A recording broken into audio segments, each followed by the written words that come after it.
Hello friends, welcome back to my channel. അപ്പോൾ ഇന്ന് ഞാൻ എനിക്ക് വേണ്ടി തന്നെയാണ് ഒരു ഡ്രസ്സ് ചെയ്തെടുക്കാൻ പോകുന്നത്. കുറേ നാളായിട്ട് ചെയ്യണമെന്ന് ആഗ്രഹിച്ചൊരു മോഡലാണ്. അപ്പോൾ അതിനായിട്ട് ഞാനിവിടെ 5 മീറ്റർ പ്രിൻറ്റഡ് ക്രേപ്പാണ് മെറ്റീരിയലായിട്ട് എടുത്തിട്ടുള്ളത്. യോക്ക് പാർട്ടിന് മാത്രമേ ലൈനിങ് വെക്കുന്നുള്ളൂ. അതുകൊണ്ട് 1 മീറ്റർ ക്രേപ്പ് ലൈനിങ്ങാണ് എടുത്തിട്ടുള്ളത്. അപ്പോൾ നമുക്ക് വേഗം വീഡിയോയിലേക്ക് പോവാം. വീഡിയോ ഇഷ്ടമായി ലൈക്ക് ചെയ്യാൻ മറക്കരുത്. അതേപോലെ തന്നെ ഫൈനൽ ലുക്ക് കണ്ടിട്ട് കമൻറ്റ് ചെയ്യാനും മറക്കരുത്. അപ്പോൾ നമുക്ക് ബോഡി പാർട്ട് കട്ട് ചെയ്യാനായിട്ട് ആദ്യം ലൈനിങ്ങിൽ മാർക്ക് ചെയ്ത് കൊടുക്കാം. അപ്പം ഞാൻ 2 പീസ് ലൈനിങ് ഇതുപോലെ മുറിച്ചെടുത്തിട്ട് ഫോൾഡ് ചെയ്ത് വെച്ചിട്ടാണ് ഉള്ളത്. എന്നിട്ട് അതൊന്ന് പിന്നും കുത്തി കൊടുത്തിട്ടുണ്ട്. നരങ്ങിപ്പോകുന്ന ഫാബ്രിക് ആയതുകൊണ്ടാണ് ഇങ്ങനെ ചെയ്തത്. ഇതിൻ്റെ ലെങ്ത്ത് വന്നിരിക്കുന്നത് 15.5 ഇഞ്ചാണ്. യോക്ക് ലെങ്ത്ത് 14 ഇഞ്ചാണ്. അതിൻ്റെ കൂടെ 1.5 ഇഞ്ച് തയ്യൽ തുമ്പ് ഇട്ട് കൊടുത്തിട്ടാണ് 15 എടുത്തിട്ടുള്ളത്. വിഡ്ത്ത് വന്നിരിക്കുന്നത് 13 ഇഞ്ചാണ്. ഫ്രണ്ടിൽ സിബ് വെച്ച് കൊടുക്കുന്നുണ്ട്. അതുകൊണ്ട് തന്നെ ഫ്രണ്ടും ബാക്കും ഞാൻ സെപ്പറേറ്റ് ആയിട്ടാണ് കട്ട് ചെയ്ത് കൊടുക്കുന്നത്. നിങ്ങൾക്ക് സിബ് വെക്കണ്ടെന്നുണ്ടെങ്കിൽ ഒരുമിച്ച് തന്നെ കട്ട് ചെയ്താൽ മതി. ആദ്യം നമുക്ക് ബാക്ക് പാർട്ടിൻ്റെ മെഷർമെൻറ്റ്സ് മാർക്ക് ചെയ്യാം. ഷോൾഡർ 6.5 ഇഞ്ച്, ആം ഹോളും 6.5 ഇഞ്ച് തന്നെ മാർക്ക് ചെയ്ത് ഇതുപോലൊരു ബോക്സ് ആക്കി വരച്ചു കൊടുക്കുന്നുണ്ട്. എന്നിട്ട് ഈ ലൈനിൽ നമുക്ക് ചെസ്റ്റ് റൗണ്ടിൻ്റെ 4/1 ഭാഗം മാർക്ക് ചെയ്ത് കൊടുക്കാം. ഞാനിവിടെ 9.5 ഇഞ്ചാണ് മാർക്ക് ചെയ്യുന്നത്. അതിൻ്റെ കൂടെ 2 ഇഞ്ച് തയ്യൽ തുമ്പ് മാർക്ക് ചെയ്ത് നമുക്ക് ആം ഹോൾ ഒന്ന് കുഴിച്ച് വരച്ചു കൊടുക്കാം. പിന്നെ വേസ്റ്റ് റൗണ്ട് നമുക്ക് വരുന്നത് 8 ഇഞ്ച്. അതിൻ്റെ കൂടെ 2 ഇഞ്ച് തയ്യൽ തുമ്പ് മാർക്ക് ചെയ്ത് സൈഡിൽ നിന്ന് 1 ഇഞ്ച് ഇതുപോലെ മുകളിലേക്ക് കയറ്റി ഒന്ന് ചെരിച്ചു കൂടി വരച്ചു കൊടുക്കുന്നുണ്ട്. ഇനി നമുക്ക് ഈ മാർക്കിംഗ് ഒക്കെ ജോയിൻ ചെയ്തെടുത്തിട്ട് ഒന്ന് കട്ട് ചെയ്തെടുക്കാം. നെക്ക് ഇപ്പോൾ കട്ട് ചെയ്യുന്നില്ല. ഫ്രണ്ട് നെക്ക് ചെയ്തെടുത്തിട്ട് മാത്രമേ ബാക്ക് നെക്ക് ചെയ്യുന്നുള്ളൂ. അപ്പോൾ ബാക്ക് പാർട്ട് കട്ട് ചെയ്തു. ഇനി നമുക്ക് ഫ്രണ്ട് കട്ട് ചെയ്യാം. ഫ്രണ്ട് ഭാഗം കട്ട് ചെയ്യുമ്പം ഞാൻ ഷോൾഡറും ചെസ്റ്റ് റൗണ്ടും 1 ഇഞ്ച് എക്സ്ട്രാ എടുക്കുന്നുണ്ട്. നേരത്തെ ബാക്കിൽ ഷോൾഡർ 6.5 ഇഞ്ചാണ് എടുത്തിരുന്നത്. ഇവിടെ ഞാൻ 7.5 ഇഞ്ചാണ് എടുത്തു കൊടുക്കുന്നത്. ഫ്രണ്ടിൽ സിബ് വെച്ച് കൊടുക്കുന്നുണ്ടാണ്. സിബ് വെക്കുന്ന സമയത്ത് 1 ഇഞ്ച് 2 സൈഡിലുമായിട്ട് തയ്യൽ തുമ്പ് പോകും. അതുകൊണ്ടാണ് ഷോൾഡർ 1 ഇഞ്ച് എക്സ്ട്രാ എടുക്കുന്നത്. ആം ഹോള് 6.5 ഇഞ്ച് തന്നെയാണ് എടുക്കുന്നത്. അതിൽ വ്യത്യാസമൊന്നുമില്ല. ചെസ്റ്റ് റൗണ്ടും 1 ഇഞ്ച് എക്സ്ട്രാ എടുക്കുന്നുണ്ട്. അതേപോലെ തന്നെ വേസ്റ്റ് റൗണ്ടും 1 ഇഞ്ച് എക്സ്ട്രാ എടുക്കുന്നുണ്ട്. അത് മാത്രമേ ഇതിൽ വ്യത്യാസം വരുന്നുള്ളൂ. അപ്പോൾ ഫ്രണ്ട് ഭാഗവും കട്ട് ചെയ്തു. ഇനി നമുക്കിത് മെയിൻ ക്ലോത്തിൽ നിന്ന് കട്ട് ചെയ്തെടുക്കാം. എന്നിട്ട് അതൊന്ന് മെയിൻ ക്ലോത്തുമായിട്ട് ജോയിൻ ചെയ്ത് കൊടുക്കാം. അപ്പം ഞാൻ ഫ്രണ്ടിൽ സിബൊക്കെ വെച്ച് എടുത്തിട്ടുണ്ട്. അത് ഞാൻ ഈ ഒരു വീഡിയോയിൽ ഉൾപ്പെടുത്തിയിട്ടില്ല. വീഡിയോക്ക് ലെങ്ത്ത് കൂടണ്ടെന്ന് കരുതിയിട്ടാണ്. അത് ഞാൻ സെപ്പറേറ്റ് ആയിട്ടൊരു വീഡിയോ ചെയ്തിട്ടുണ്ട്. അപ്പോൾ അതൊന്ന് പോയി കണ്ടു നോക്കുക. അപ്പം നമ്മൾ 2 സൈഡിലും സിബ് വെച്ചെടുക്കുമ്പോഴേക്ക് നമ്മൾ എക്സ്ട്രാ കൊടുത്ത ആ 1 ഇഞ്ച് കവറായിട്ടുണ്ടാവും. ഇപ്പോൾ ബാക്ക് പാർട്ടിൻ്റെ സെയിം അളവ് തന്നെ നമ്മുടെ ഷോൾഡറും ചെസ്റ്റ് റൗണ്ടും ഒക്കെ എത്തിയിട്ടുണ്ടാവും. നമുക്ക് ഫ്രണ്ട് നെക്ക് കട്ട് ചെയ്യാം. അതിനായിട്ട് ഞാനിവിടെ ക്യാൻവാസ് എടുത്തിട്ടുണ്ട്. ഫ്രണ്ട് നെക്കിൽ സ്കാലപ്പ് വി നെക്കാണ് കൊടുക്കുന്നത്. അപ്പം നമുക്ക് നെക്ക് വിട്ട് മാർക്ക് ചെയ്ത് കൊടുക്കാം. 3.5 ഇഞ്ചാണ് നെക്ക് വിട്ടായിട്ട് കൊടുക്കുന്നത്. 7 ഇഞ്ചാണ് നെക്കിൻ്റെ ലെങ്ത് ആയിട്ടും കൊടുക്കുന്നത്. അത് നമുക്കൊരു വി ആയിട്ട് വരച്ചു കൊടുക്കാം. എന്നിട്ട് ഈ ഒരു വി ഷേപ്പിൻ്റെ അവിടെ നമുക്ക് സ്കാലപ്പിൻ്റെ ഡിസൈൻ ചെയ്ത് കൊടുക്കാം. അതിനായിട്ട് ഞാനിവിടെ ഒരു മോടിയാണ് എടുക്കുന്നത്. അത് വെച്ചിട്ട് നമുക്ക് ഇതുപോലെ ചെറിയ ചെറിയ റാകൾ വരച്ചെടുക്കാം. ഇനി നമുക്കിത് വീഡിയോയിൽ കാണുന്നത് പോലെ ഒന്ന് കട്ട് ചെയ്തെടുക്കാം. അപ്പോൾ ഇതുപോലെയാണ് നമ്മുടെ നെക്ക് വരിക. ഇനി ഈ ഒരു ക്യാൻവാസ് നമുക്ക് ലൈനിങ്ങിൻ്റെ ഒരു പീസ് തുണി എടുത്തിട്ട് അതിലേക്ക് അയൺ ചെയ്ത് ഒട്ടിച്ചെടുക്കാം. അപ്പോൾ ഇതുപോലെ അയൺ ചെയ്തെടുത്തിട്ടുണ്ട്. ഇനി ഇതിൻ്റെ സൈഡിൽ ഒരു 1/4 ഇഞ്ച് മാത്രം തുണി വെച്ചിട്ട് ബാക്കിയൊക്കെ നമുക്ക് കട്ട് ചെയ്ത് കളയാം. എന്നിട്ട് ഈ സൈഡിലുള്ള തുണി ഉള്ളിലേക്ക് മടക്കിയിട്ട് ഒന്ന് സ്റ്റിച്ച് ചെയ്തെടുക്കാം. അപ്പം നമുക്ക് ഇതുപോലെ കിട്ടിയിട്ടുണ്ട്. ഇനി നമ്മുടെ മെയിൻ ഫാബ്രിക്കിലേക്ക് അതിൻ്റെ സെൻറ്റർ മാർക്ക് ചെയ്തിട്ട് നമുക്ക് ഈ ഒരു നെക്ക് അതിലേക്ക് വെച്ച് സ്കാലപ്പ് വരുന്ന ആ ഒരു വശത്തൂടെ നമുക്ക് നീറ്റായിട്ട് പയ്യെ പയ്യെ സ്റ്റിച്ച് ചെയ്തെടുക്കാം.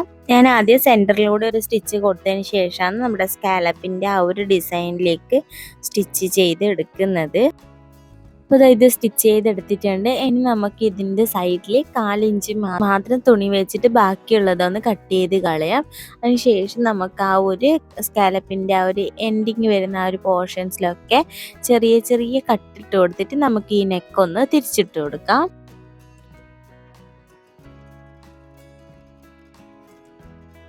ഇങ്ങനെ തിരിച്ചിട്ട് കൊടുത്തതിന് ശേഷം ഒന്നെങ്കിൽ നന്നായിട്ട് അയൺ ചെയ്ത് കൊടുക്കുക, അല്ലെങ്കിൽ പതിച്ചൊന്ന് സ്റ്റിച്ച് ചെയ്തെടുക്കുക. ഞാനിവിടെ പതിച്ച് സ്റ്റിച്ച് ചെയ്ത് കൊടുത്തിട്ടാണ് ഉള്ളത്. ഈ ഒരു ഭാഗം നമുക്ക് ഹെം ചെയ്തെടുക്കുക, അല്ലെങ്കിൽ സ്റ്റിച്ച് ചെയ്ത് തന്നെ എടുക്കുക. സ്റ്റിച്ച് ചെയ്യുന്നതിനെക്കാട്ടിലും ഹെം ചെയ്യുന്നതാണ് ഭംഗി ഉണ്ടാവുക. ഞാൻ പക്ഷേ ഇവിടെ ഇപ്പം ഇത് പ്രിന്റ് വരുന്ന ആ ഒരു മെറ്റീരിയൽ ആയതുകൊണ്ട് സ്റ്റിച്ചാണ് കൊടുക്കുന്നത്. ഇനി നമുക്ക് ഈ ഒരു നെക്ക് വിട്ട് വെച്ചിട്ട് നമ്മുടെ ബാക്ക് നെക്കും കൂടി ഒന്ന് കട്ട് ചെയ്തെടുക്കാം. ബാക്ക് നെക്ക് റൗണ്ട് നെക്കാണ് കൊടുക്കുന്നത്. ബാക്ക് നെക്കിന്റെ ഇറക്കം 4 ഇഞ്ച് മാർക്ക് ചെയ്തിട്ട് റൗണ്ട് ആക്കി വരച്ച് കട്ട് ചെയ്ത് കൊടുക്കാം. എന്നിട്ട് അത് ഒരു ക്രോസ് പീസ് വെച്ചിട്ട് ഫിനിഷ് ചെയ്തെടുക്കാം. ക്രോസ് പീസ് നടുവിലൂടെ മടക്കിയതിന് ശേഷം നമ്മുടെ നെക്കിൻ്റെ നല്ല വശത്ത് വെച്ചിട്ട് നെക്കിൻ്റെ അതേ ഷേപ്പിൽ 4 ഇഞ്ച് തയ്യൽ തുമ്പിലാണ് സ്റ്റിച്ച് ചെയ്തെടുക്കുക. എന്നിട്ട് അത് ചെറിയ ചെറിയ കട്ടുകൾ ഇട്ട് കൊടുത്തതിന് ശേഷം തിരിച്ചിട്ടിട്ട് ഒന്ന് പതിച്ചടിച്ചു കൊടുക്കുകയാണ് ചെയ്യുന്നത്. ഇനി നമുക്ക് 2 ഷോൾഡറും ജോയിൻ ചെയ്തെടുക്കാം. എന്നതിന് ശേഷം നമുക്ക് സ്ലീവ് ഒന്ന് കട്ട് ചെയ്ത് കൊടുക്കാം. സ്ലീവിനായിട്ട് ഞാൻ എന്താ ഇവിടെ തുണി 2ആയിട്ട് മടക്കി ഇട്ടിട്ടുണ്ട്. മുകളിൽ ചെറിയൊരു പഫും താഴത്തേക്ക് എലാസ്റ്റിക് വെച്ചിട്ടുള്ള ഒരു മോഡലാണ് ചെയ്തെടുക്കാൻ ഉദ്ദേശിക്കുന്നത്. ഞാൻ ആദ്യമായിട്ടാണ് ചെയ്ത് നോക്കിയത്. അപ്പം സ്ലീവിൻ്റെ ലെങ്തിൻ നമുക്ക് ഒരു എൽബോ സ്ലീവാണ് വരേണ്ടത്. എലാസ്റ്റിക് വെക്കുമ്പോൾ എൽബോന് കുറച്ച് മുകളിലായിട്ട് വെക്കുന്ന സ്ലീവാണ് നല്ലത്. ആദ്യം തന്നെ മുകളിൽ പഫിന് വേണ്ടിയിട്ട് ഒരു 4 ഇഞ്ച് മാർക്ക് ചെയ്ത് കൊടുക്കാം. എന്നിട്ട് ഈ 4 ഇഞ്ച് മാർക്ക് ചെയ്തതിൽ വെച്ചിട്ട് നമുക്ക് സ്ലീവിൻ്റെ ലെങ്ത് 11 ഇഞ്ച് മാർക്ക് ചെയ്യാം. അതിൻ്റെ കൂടെ നമുക്ക് എലാസ്റ്റിക് വെക്കാൻ വേണ്ടിയിട്ട് ഒരു എക്സ്ട്രാ 5 ഇഞ്ചാണ് ഞാൻ വെച്ചിട്ടുള്ളത്. കുറച്ചും കൂടി ലെങ്ത് എടുത്താൽ നല്ല ഭംഗിയുണ്ടാവും, നല്ല ചുരുക്കിൽ കിട്ടും. ഞാനിപ്പോൾ കുറച്ചേ എടുത്തിട്ടുള്ളൂ. എന്നതിന് ശേഷം നമ്മൾ ആ 4 ഇഞ്ച് മാർക്ക് ചെയ്ത് ആ ലൈനിൽ വെച്ചിട്ട് നമ്മൾ നോർമലായിട്ട് സ്ലീവ് മാർക്ക് ചെയ്യുന്നത് പോലെ തന്നെ മാർക്ക് ചെയ്ത് കൊടുക്കുക. ഇനി മുകളിൽ ഒരു 4 ഇഞ്ച് മാർക്ക് ചെയ്ത് അത് ഇതുപോലെ നമ്മുടെ ആ ഒരു സ്ലീവിലേക്ക് ജോയിൻ ചെയ്ത് കൊടുക്കുക. താഴെ നമ്മുടെ കൈ വണ്ണത്തിൻ്റെ കൂടെ തയ്യൽ തുമ്പ് ഇട്ടിട്ട് അതും ഒന്ന് ജോയിൻ ചെയ്ത് കൊടുത്തിട്ട് ഒന്ന് കട്ട് ചെയ്തെടുക്കാം. ഇനി നമുക്ക് ഈ സ്ലീവിൻ്റെ സെൻറ്റർ ഇതുപോലെ ഒന്ന് മാർക്ക് ചെയ്തെടുക്കാം. നമുക്ക് എലാസ്റ്റിക് വെച്ച് കൊടുക്കാൻ വേണ്ടിയിട്ടാണ്. 4 ഇഞ്ചിൻ്റെ എലാസ്റ്റിക്കാണ് ഞാൻ എടുത്തിട്ടുള്ളത്. 7 ഇഞ്ചാണ് എലാസ്റ്റിക്കിൻ്റെ ലെങ്ത് എടുത്തിട്ടുള്ളത്. ആദ്യം നമുക്ക് താഴെ ഭാഗം ഒന്ന് മടക്കി അടിച്ചതിന് ശേഷം ഈ എലാസ്റ്റിക് ഇതുപോലെ വെച്ച് കൊടുക്കാം. അപ്പോൾ താഴെ ഭാഗം മടക്കി അടിച്ചതിൽ നിന്ന് 1 ഇഞ്ച് മുകളിലേക്കായിട്ടാണ് ഞാൻ എലാസ്റ്റിക് വെച്ച് കൊടുത്തിട്ടുള്ളത്. നിങ്ങൾ ചെയ്യുമ്പോൾ അങ്ങനെ ചെയ്യണമെന്നില്ല, താഴ്ന്ന് തൊട്ടിട്ട് എലാസ്റ്റിക് വെച്ച് കൊടുക്കുന്നതാണ് നല്ലത്.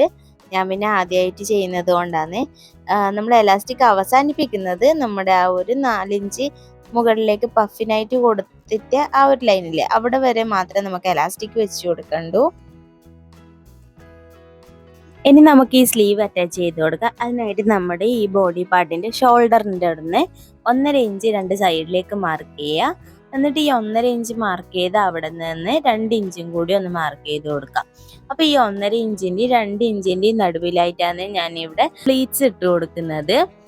അപ്പം നമ്മുടെ സ്ലീവിൻ്റെ നല്ല വശം ചേർത്ത് വെച്ചിട്ട് സെൻറ്റർ ആദ്യം ഒന്ന് പിൻ ചെയ്തെടുക്കുക. അതിന് ശേഷം നമുക്ക് ആ ഒരു പ്ലീറ്റ് ഇടാൻ വേണ്ടിയിട്ട് വെച്ച ആ ഒരു ഗ്യാപ്പിൽ ചെറിയ ചെറിയ പ്ലീറ്റ്സ് ഇട്ട് കൊടുത്തിട്ട് നമുക്കൊന്ന് സ്റ്റിച്ച് ചെയ്തെടുക്കാം.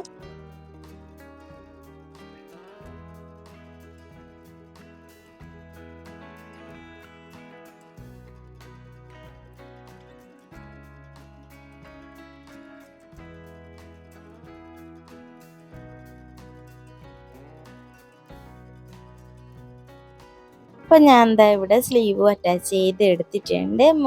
നമ്മുടെ കൈയുടെ ആ ഒരു ഷോൾഡറിൻ്റെ അവിടെ ചെറിയൊരു പഫ് പോലെയും പിന്നെ സൈഡിൽ നമുക്ക് എലാസ്റ്റിക്കിൽ ഫ്രിൽസ് വരുന്ന രീതിക്കുമാണ് വന്നിട്ടുള്ളത്.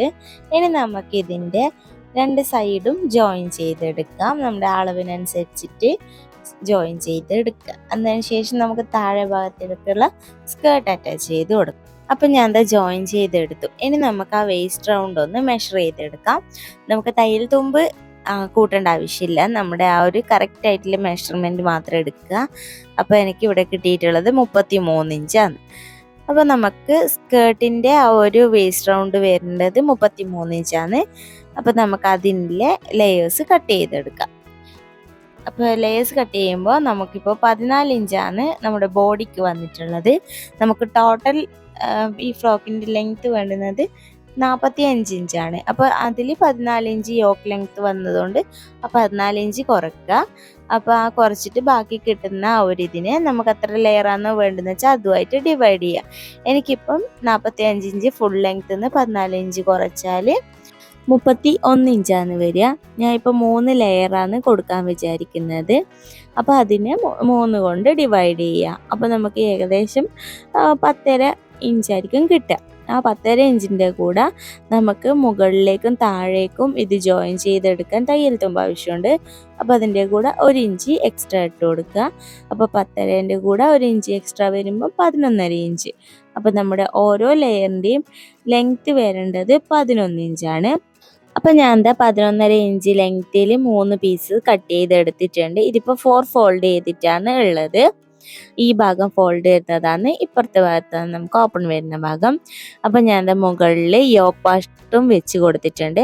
അപ്പം നമുക്ക് ഫസ്റ്റ് ലെയറിൻ്റെ വിഡ്ത്ത് ഞാൻ എടുത്തിരിക്കുന്നത് നമ്മുടെ യോക്കിൻ്റെ വേസ്റ്റ് റൗണ്ടിൻ്റെ ഡബിളാണ്. അതേപോലെ സെക്കൻഡ് ലെയറിൻ്റെ വിഡ്ത്ത് എടുത്തിരിക്കുന്നത് നമ്മളെ യോക്കിൻ്റെ വേസ്റ്റ് റൗണ്ടിൻ്റെ 3 ഇരട്ടിയും, ഏറ്റവും താഴത്തെ ലെയറിൻ്റെ വിഡ്ത്ത് എടുത്തിരിക്കുന്നത് വേസ്റ്റ് റൗണ്ടിൻ്റെ 4 ഇരട്ടിയാണ്. അങ്ങനെയാണ് ഇപ്പം ഞാൻ എടുത്തിട്ടുള്ളത്. ഇനി ഇത് നമുക്ക് ചുരുക്കിട്ടിട്ട് ജോയിൻ ചെയ്ത് കൊടുക്കുകയാണ് വേണ്ടുന്നത്.